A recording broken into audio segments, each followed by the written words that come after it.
Hello student, myself Jairam, assistant professor zoology.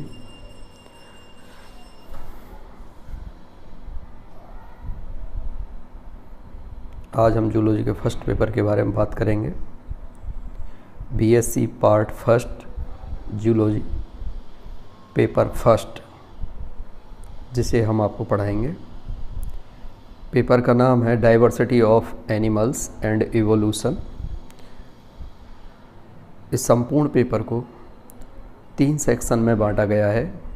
Diversity of animals section A, section B है diversity of animals and section C evolution. इस संपूर्ण paper को 3 भागों में बांटा गया है। पहले 2 भागों में डाइवर्सिटी ऑफ एनिमल्स के बारे में बताया गया है कि एनिमल्स में विविधता किस प्रकार से पाई जाती है। पेपर का पैटर्न भी अभी कोविड काल चल रहा है। यदि ये कोविड काल ना हो तो इससे पहले का जो पेपर का पैटर्न है वो प्रत्येक यूनिट में से 3-3 क्वेश्चन बड़े आते हैं। एक क्वेश्चन सबको करना होता है, प्रारंभ का जो क्वेश्चन है, जिसमें कि 10 या 20 शब्दों में उत्तर मांगे जाते हैं। फर्स्ट हम बात करते हैं सेक्शन ए की, डाइवर्सिटी ऑफ एनिमल्स की। इसके अंतर्गत आप जू जियोग्राफिकल डिस्ट्रीब्यूशन के बारे में पढ़ेंगे कि जीव का वितरण किस प्रकार से होता है। इससे पहले आप ये समझ लें कि डाइवर्सिटी आखिर होती क्या है। हिंदी में जिसे हम जैव विविधता कहते हैं। जैव विविधता जीवों में पाए जाने वाली विविधता। तो पृथ्वी पर विभिन्न प्रकार के पेड़ पौधे एवं जीव जंतु पाए जाते हैं, जिसे हम जैव विविधता कहते हैं या बायोडाइवर्सिटी कहते हैं। तो पृथ्वी पर जो विभिन्न प्रकार के जीव पाए जाते हैं ये जैव विविधता कहलाती है। इसमें बहुत अधिक विविधता पाई जाती है। पृथ्वी पर लगभग 1.8 मिलियन स्पीसीज पाई जाती हैं, जिनमें से लगभग 1.2 से 1.3 मिलियन जो स्पीसीज हैं वो एनिमल्स की पाई जाती हैं और लगभग 5 मिलियन के लगभग स्पीसीज प्लांट्स की पाई जाती हैं। फर्स्ट यूनिट में आप जू जियोग्राफिकल डिस्ट्रीब्यूशन के बारे में पढ़ेंगे कि पृथ्वी के विभिन्न भूभौगोलिक क्षेत्रों में जीवों का वितरण किस प्रकार से है। इसके अंतर्गत आप 6 जियोग्राफिकल रीजन्स का अध्ययन करेंगे। इन जू जियोग्राफिकल रीजन्स में और जीवों का वितरण किस प्रकार से पाया जाता है और किस प्रकार से वहाँ विविधता पाई जाती है। और यहीं पे आप एंडेमिज्म स्पीसीज के बारे में भी पढ़ेंगे, जिन्हें हम मूलज प्रजातियाँ भी कहते हैं। ये इस प्रकार की स्पीसीज होती हैं जो किसी एक विशेष रीजन में या क्षेत्र में पाई जाती हैं और अन्य स्थान पर नहीं पाई जाती हैं। इस प्रकार के स्पीसीज को हम एंडेमिज्म स्पीसीज कहते हैं। सेकंड, आप इसके बारे में biodiversity of fauna of Indian and bird, Indian की बायोडाइवर्सिटी और बर्ड की डाइवर्सिटी के बारे में अध्ययन करेंगे। एंड थर्ड है इसमें एडाप्टेशन, अनुकूलनों के बारे में अध्ययन करेंगे कि जीवों में किस प्रकार के अनुकूलन पाए जाते हैं। आप जानते हो कि अनुकूलन क्या है। अनुकूलन होते हैं जीवों में या तो आकार की या कार्य की या फिजियोलॉजिकल या व्यवहारिक परिवर्तन जो उसे उस वातावरण में रहने के लिए अधिक अनुकूलित बनाते हैं या एडाप्टिव बनाते हैं। अर्थात इस प्रकार के जीवों में परिवर्तन आते हैं, वो आकार की हो सकते हैं, फिजियोलॉजिकल हो सकते हैं या व्यवहारिक हो सकते हैं, जो उन्हें उस वातावरण में रहने के लिए अधिक अनुकूलित बनाते हैं और उनका जीवन यापन उस वातावरण में या उस एरिया में आसानी से हो सकता है। उसे हम एडाप्टेशन कहते हैं। इसके अलावा आप इसमें कॉन्टिनेंटल ड्रिफ्ट के बारे में पढ़ेंगे।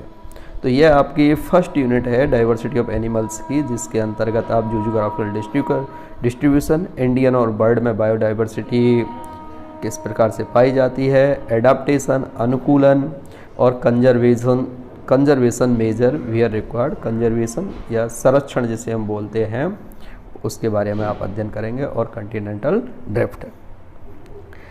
सेकंड यूनिट के अंतर्गत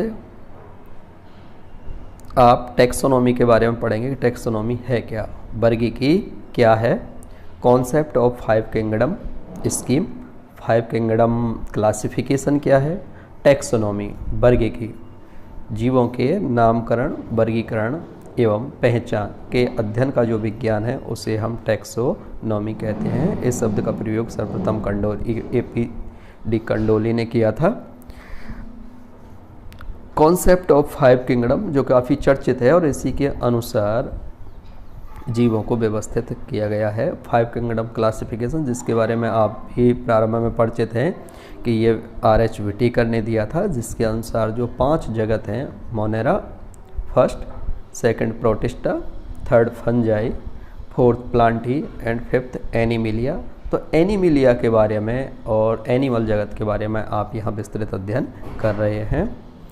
concept of protozoa, metazoa and level of organization, यहाँ आप इसके अंतर्गत प्रोटोजोआ और मेटाजोआ का कॉन्सेप्ट पढ़ेंगे और लेवल ऑफ ऑर्गेनाइजेशन, संगठन के स्तर के बारे में आप सभी पहले भी जानते हैं कि जो संगठन का स्तर है वो किस प्रकार से होता है जीवों में। जैसे सेल फंडामेंटल यूनिट होती है, सेल, टिश्यू,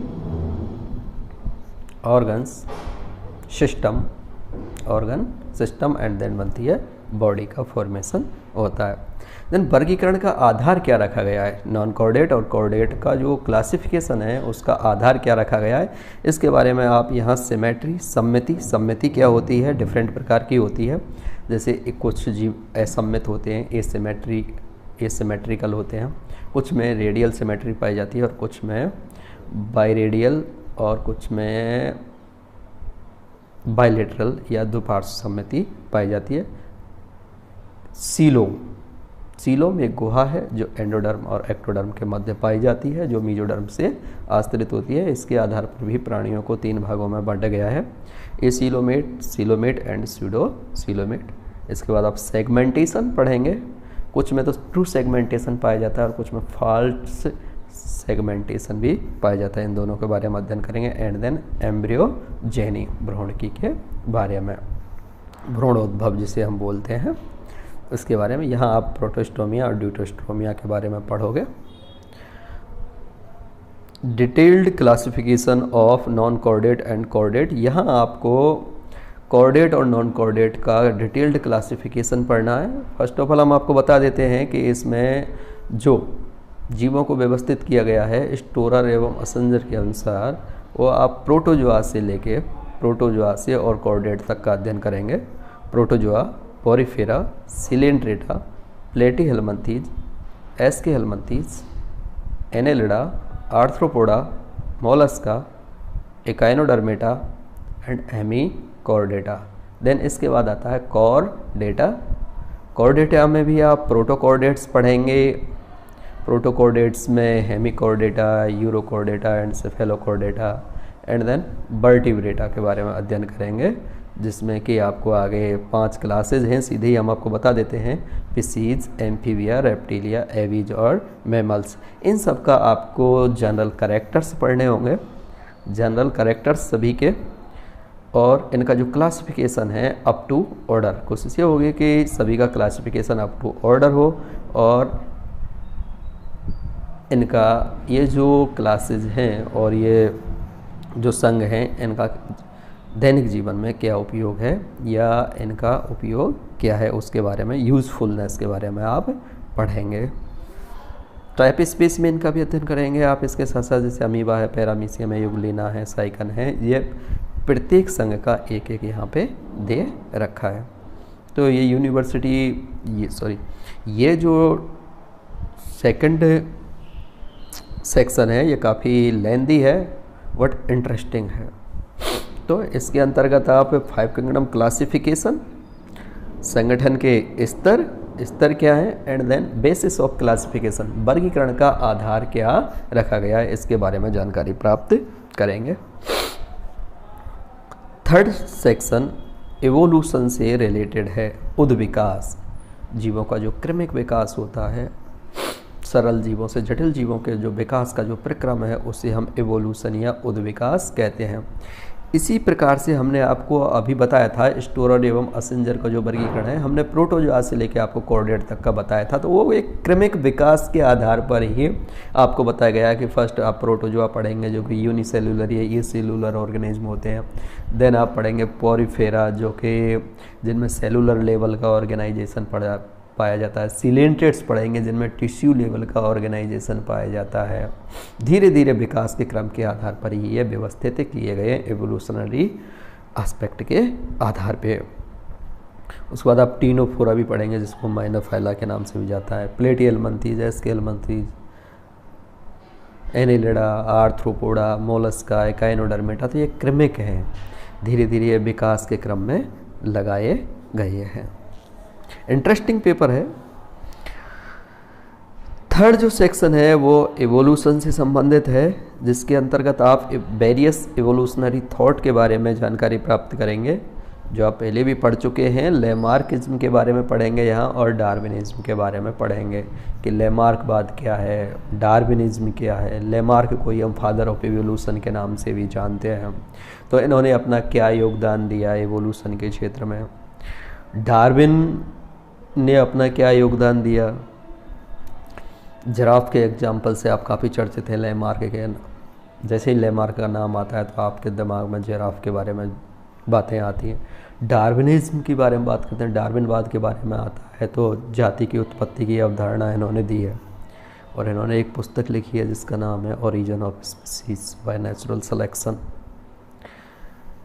इसके अंतर्गत आप इसमें नेचुरल सिलेक्शन के बारे में पढ़ेंगे, जेनेटिक बेसिस ऑफ एवोल्यूशन, आनुवांशिक स्तर पर एवोल्यूशन, स्पेसिएशन, जाति उद्भवन क्या है, नई जाति की उत्पत्ति कैसे होती है, विभिन्नताएं, वेरिएशंस के बारे में भी पढ़ेंगे यहाँ पे। वेरिएशंस, विभिन्नताएं कैसे आती हैं, आइसोलेशन, पृथक्करण और एडाप्टेशन के बारे में अध्ययन करेंगे। ये सभी जो कारण होते हैं ये एवोल्यूशन या उद्विकास को प्रेरित करते हैं।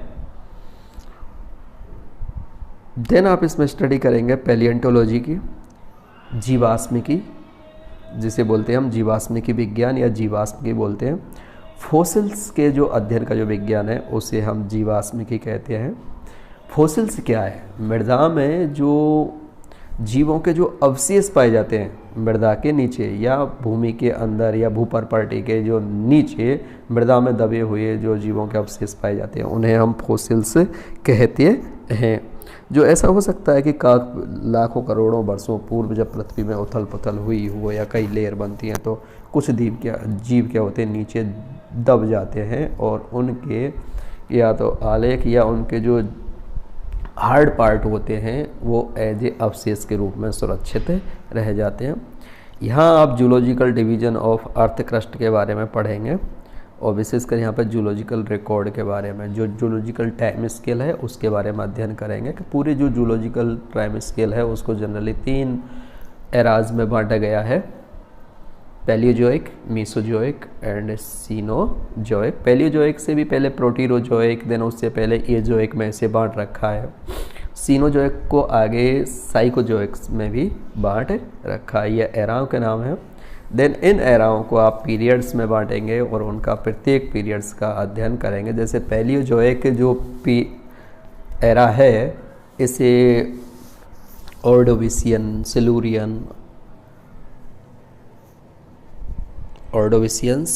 Silurian, Devonian, Carboniferous and Permian में बांटा गया है। 5 पीरियड्स में इसे बांटा गया है। और जो मीसोजोइक एरा है उसे 3 पीरियड में बांटा गया है। सीनोजोइक जो एरा है उसे 2 पीरियड में बांटा गया है और आगे इस सीनोजोइक पीरियड को एपोक्स में बांटा गया है। इन सब के बारे में आप अध्ययन करेंगे। Study of extinct forms, dinosaurs and archaeopteryx, जो काफ़ी चर्चित रहे हैं डायनासोर्स के बारे में, जो रेप्टाइल्स हैं। एक बार केबीसी में पूछा गया था कि डायनासोर क्या है, तो डायनासोर्स ये रेप्टाइल्स हैं जो आज वर्तमान समय में ये विलुप्त हो चुके हैं, इनके केवल फॉसिल्स वगैरह ही पाए जाते हैं। आर्कियोप्टेरिस के ये भी काफ़ी चर्चित है, ये फॉसिल्स हैं और ये केवल फॉसिल्स के रूप में आज उपस्थित हैं। और ये सभी अभी विलुप्त हो चुके हैं। आर्कियोप्टेरिक्स जिसे हम रेप्टिलिया एंड एबीज के मध्य की योजक कड़ी के रूप में जानते हैं, काफ़ी चर्चित है। इसका नील एक वेगनर नामक साइंटिस्ट ने इसको सर्वप्रथम खोजा था, समथिंग 1971 के लगभग इसको सर्वप्रथम खोजा गया, और इसको कनेक्टिंग लिंक्स कहा जाता है रेप्टिलिया एंड एबीज के मध्य की। कनेक्टिंग लिंक्स इस तरह का जीव होता है जिसमें कि दो संघ या दो क्लास के करैक्टर्स जिसके में पाए जाते हैं। तो ये बताता है आर्कियोप्टेरिक्स के रेप्टाइल्स से ही एबीज का विकास हुआ होगा। इनसे इवोल्यूशनरी जो विकास है उसके क्रम का पता चलता है। तो ये सब्जेक्ट काफ़ी आसान है, आप घबराएं नहीं।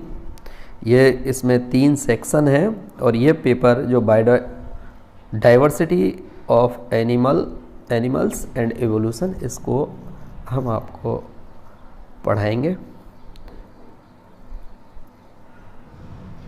समय समय पर। आपको इस तरह के इस चैप्टर से, इस सब्जेक्ट से रिलेटेड वीडियो डाल दिए जाएंगे और उसकी लिंक आपको शेयर कर दी जाएगी। तो आप कृपया ध्यान रखें कि ग्रुप में जुड़े रहें, और वीडियो जितने भी आपको डाले गए हैं उन सब का आप अध्ययन घर से ही करें। Thank you.